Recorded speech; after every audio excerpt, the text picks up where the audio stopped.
अभी मैं सफदरजंग के धर्मशाला में हूँ। मुझे यहाँ पूर्व सांसद सुहासिनी अली मैम ने बुलाया था।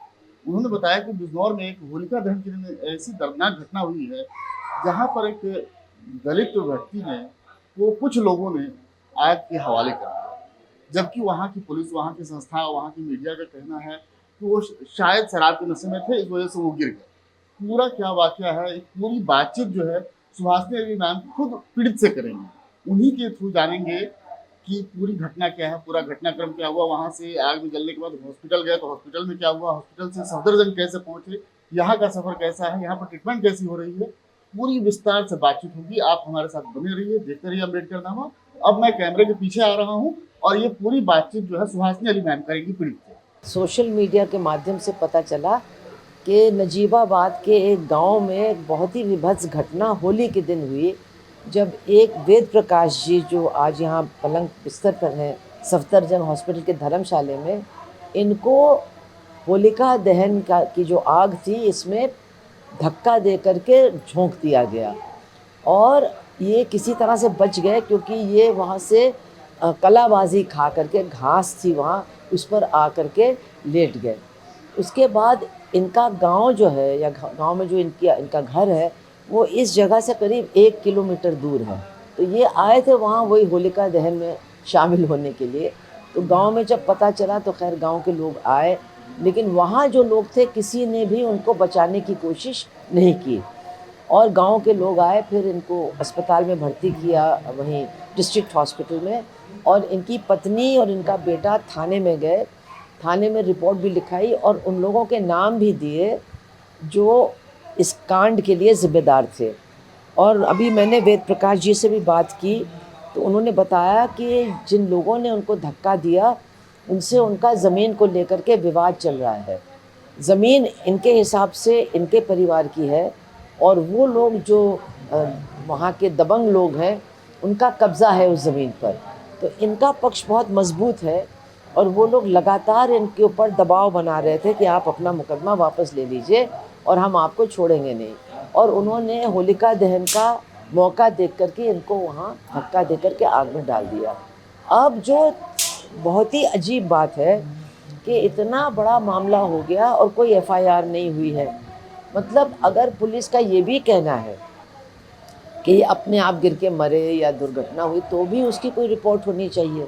तो अभी मैंने इनका जो देखा अस्पताल का कागज़ कि ये सफदरजंग लाए गए, सरकार ने ही इनको रेफ़र किया पहले सरकारी अस्पताल में और फिर यहाँ आने के लिए यहाँ इनके परिवार के लोग लेकर के आए। उनका यहाँ पर इलाज भी ठीक ठाक हुआ। बर्न्स के लिए तो सफदरजंग ही मशहूर है। तो यहाँ पर इनको डिस्चार्ज कर दिया गया है और यहाँ भेजा गया है, ड्रेसिंग इनकी चल रही है। तो जो इनका डिस्चार्ज का कागज़ है वो आपको हम दिखाएंगे। उसमें स्पष्ट लिखा है कि ये कोई भी कागज़ लेकर के नहीं आए, जबकि एक अस्पताल से आए हैं। तो इनके कोई मेडिकल रिपोर्ट नहीं आई है और उस हॉस्पिटल का भी नहीं आया, निश्चित रूप से इसलिए कि इनके अंदर शराब के कोई प्रमाण मिला नहीं होगा। और पुलिस की जो कहानी है शराब वाली वो पूरी तरह से झूठी है। इसलिए अभी तो हम मिले हैं और हम चाहते हैं कि जल्दी से स्वस्थ हो जाएं और गांव जाएं वापस। लेकिन इस मामले को हम छोड़ने वाले नहीं हैं और हम अपनी पार्टी के लोगों से भी बात कर रहे हैं, मार्क्सवादी कम्युनिस्ट पार्टी और अन्य लोग, कि वो इस मामले को उठाएं और जो बिजनौर की पुलिस है और प्रशासन है उसके ऊपर दबाव बनाए कि SC/ST एक्ट में 307 में इसमें मुकदमा होना चाहिए और जो अपराधी हैं उनको दंडित किया जाना चाहिए। ये हम लोग अब इसके आगे करने जा रहे हैं। लेकिन ये बात स्पष्ट करती है कि उत्तर प्रदेश, जिसको लोग उत्तम प्रदेश कह रहे हैं, यहाँ पर एक तो जो मुस्लिम अल्पसंख्यक हैं उन पर तो हमले हो ही रहे हैं, लेकिन दलितों के ऊपर जो हमले हो रहे हैं, बहुत दुर्भाग्य की बात है कि उस पर इतना विरोध नहीं जताया जा रहा है।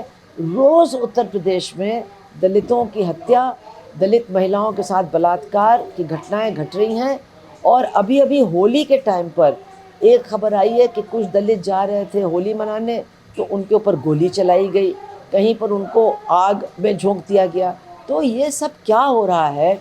और ये जो कह रहे हैं कि हम हिंदू राष्ट्र बनाएंगे या जो भी करेंगे, ये बिल्कुल स्पष्ट है कि इनका मनुवादी हिंदू राष्ट्र की परिकल्पना है, जिसमें कुछ लोगों के अलावा किसी के भी अधिकार सुरक्षित नहीं होंगे।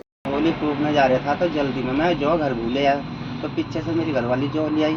अब देखा मैंने आग जल्दी बहुत तेज, तो मैं जो लेकर बैठ गया। फिर मैंने लगा जब आग कम हो जाएगी तो जब भूलूंगा। अब वहाँ देखा तो ये 3 लोग खड़े थे, संसार, नौभा, कलौंडा और निपिंदर। भाई जब मैं दुकान को बाल तो इन्होंने मुझे तीनों ना आग में धक्का दे दिया।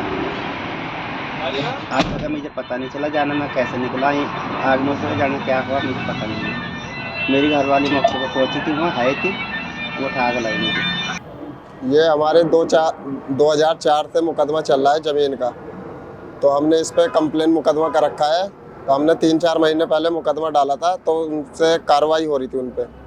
तो कार्रवाई होते हुए होली का दिन, जिस दिन होली थी उस दिन पापा होली फूकने गए। तो होली फूकने के टाइम आग तेज़ थी, तो जो लाना भूल गए। मम्मी पीछे से जो लेके गई, तो जब देखा आग तेज़ हो रही तो मम्मी पापा पीछे बैठ गए। 3 आदमी थे वहाँ पर, पापा को आग में धक्का दे दिया।